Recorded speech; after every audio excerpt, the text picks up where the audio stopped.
was all right. The game balls went to Kirby Joseph and Jamison Williams instead, maybe for that high step performance into the end zone for the Lions. They look good. They're 3-1. That was a home win. Jared Goff had a historical night, Peter. 18 for 18 on Monday Night Football. I'm adjusting to this time zone stuff. I'm in LA. I'm usually in New York.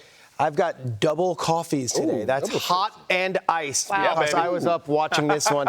And it was a game. That's a double coffee game last night because we saw the Lions highlights. We saw the one Kenneth Walker highlight. Seattle poured it on, too. I don't know if the Detroit defense played last night. I know Kirby Joseph got a game ball for the game-winning pick or game-sealing pick, but I certainly wouldn't say that was a defensive effort from the Lions that they're putting in the Louvre.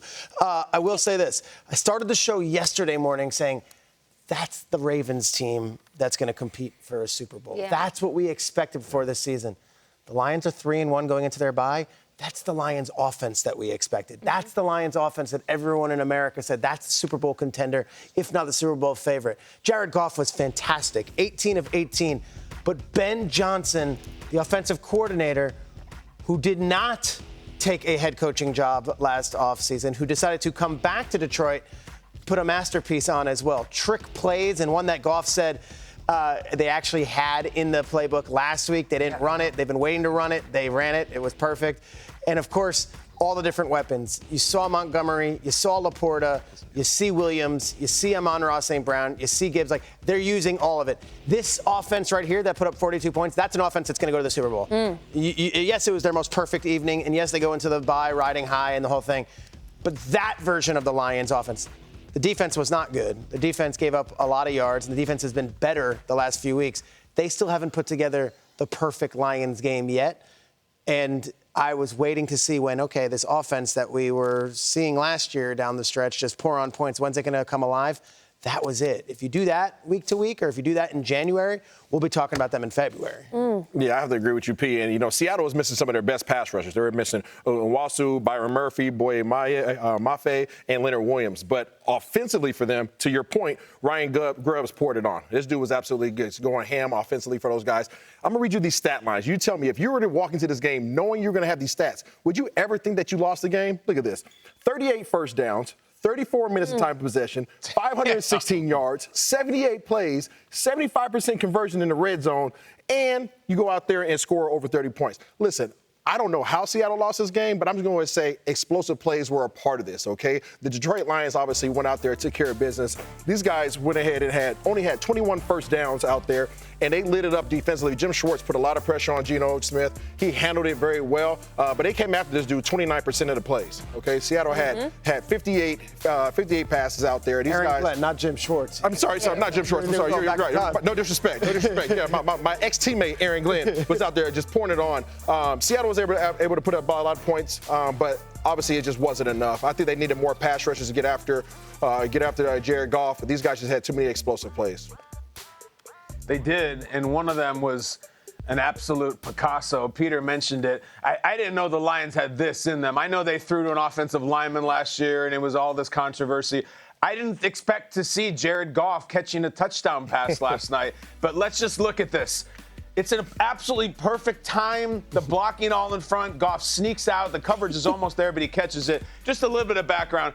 Goff said he's never caught a touchdown pass in his career, and by his career, he means since he was 7 years old playing football. He's never caught any touchdown pass of any kind, and it was a beautiful one. The play, we always love, whenever time there's a trick play, we love, and let's see it again. Just roll it again. Roll it. Anytime there's a trick play, we like the backstory, and we love a good nickname, all right? What's it called? Guys, this play is called Alcatraz. Nice. Alcatraz is what they put in.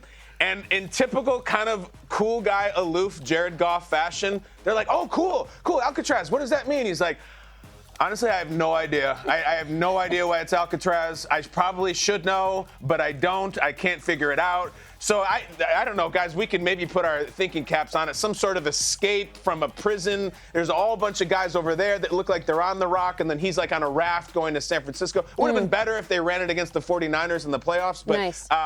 Alcatraz is the way it works. And just speaking of escaping from some kind of prison, at some point, years from now, or maybe if they get to the Super Bowl, there really needs to be a deep dive documentary style examination of the Jared Goff last 2 years and how unbelievably cool he has gotten and how he has gone from a punchline. And I mean, there were actually jokes being made about Jared Goff. He was a guy you would just joke about. Dumped by McVay, cast off to football Siberia. We will never hear about him again. And that was it. That was the Jared Goff thing. Played terrible in the Super Bowl, and that's it. And McVay didn't want to play with him anymore. And then McVay won one with Stafford. Jared Goff is one of the coolest guys in football right now. I never thought I would say that. He had this kind of boring personality. Now I just think it's cool. They love him. They chant his name. He just had an 18 for 18 game. I cannot believe that's the first perfect game ever. I thought for sure Steve Young or somebody would have it. Apparently Kurt Warner went 10 for 10 once, but this is minimum 15 attempts. Find me a cooler guy right now in the league. We said it about Baker Mayfield a few weeks ago. I love Baker. Goff is amazing, and he was so low, his stock. I just respect it so much how he's played. One cool note on this, it was Calvin Johnson's night, and they had a bunch of luminaries there. When Jameson Williams scored that touchdown, I didn't show it in the highlight, he dunked it just like Calvin Johnson did, and it was a tribute. And it feels like those Calvin Johnson teams always had moments and were playoff team here and there. It's like it was cool to have those guys in the building to see what they kind of laid the groundwork for this team that's now flying and soaring the way they are. A couple things about that specific Jared Goff touchdown reception. We saw the hook and lateral out of them last week against the Cardinals. Like Ben Johnson, that experience. Peter, I always love the Ben Johnson conversation in the offseason because it feels like for every summer I've been on the show, we keep saying Ben Johnson ran it back. Ben Johnson ran it back. Again, I always think it's an important reminder. Who was ever interested in Ben Johnson as a head coach? Just how far did it go? And why does he keep going back here? Because the fact that they are putting these plays on tape in September, to me, implies that they have faith that this team will play into January and they want to challenge defenses that way. 2 years ago, when Carolina ended up hiring Frank Reich, that was short-lived. They were very interested in Ben Johnson. He was a North Carolina graduate, went to UNC, the whole thing. And he's like, nope, I'm going back to Detroit. We just finished the season well. Last year, I think if you had to put a board up, you would say, okay, Washington Commanders have a new owner. This is the sexy young offensive coordinator. That is a perfect match. They're going to have the number 2 overall pick. Before it even got to contract talks, he says, I'm taking my name out of it. I'm going back to Detroit. That's twice now with basically some head coaching offers in his back pocket. He's like, no, I'm going back to Detroit.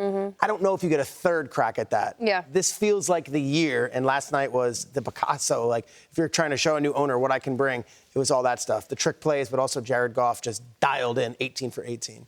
All right, so you played with Aaron Glenn, and now he's the D coordinator for the Lions. Like, is this his personality on the field? You know what? AG was a quiet guy. Oh. AG was super quiet. When I first got to the league, I didn't know what the heck I was doing at receiver because I played quarterback in college. AG was one of the guys I would go to on the defensive side and say, hey, what are you looking for? But he was always quiet, just went about his business. This is an aggressive version of AG. Yeah. I don't know this version of AG, but obviously he's out there taking care of business. These guys are playing for him. He has guys in terms of personnel, but what you see on the field is always going to be a reflection of the coaches, right? You have the head coach, right, who's out there drinking 27 cups of coffee before the game, and then you have AG that's out there saying, go out there and make plays. These guys are playing free, they're playing fast, and these guys like making plays.